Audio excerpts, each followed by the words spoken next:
Завоевать 4 золотых медали на чемпионате мира было сложно. 6 моих соперников были достойны, но я их смог выиграть. Я занимаюсь тэквондо более 5 лет и иду дальше к своим целям.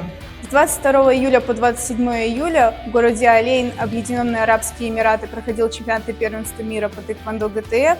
Наш спортсмен спортивной школы номер 8, команда СК «Арена Крым», занял 4 первых места в категории стоп-балл, масоги, командный стоп-балл и командный тэк-тим.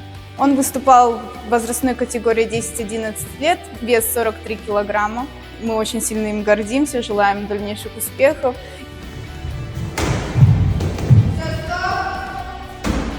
Это были его первые такие выездные масштабные соревнования в столь раннем возрасте. Позвонил мне после того, как выиграл. Естественно, плакала я, плакал он. Это была очень большая радость, гордость, нас все поддерживали. Он живет тэквондо, это его стимул, мотивация во всем.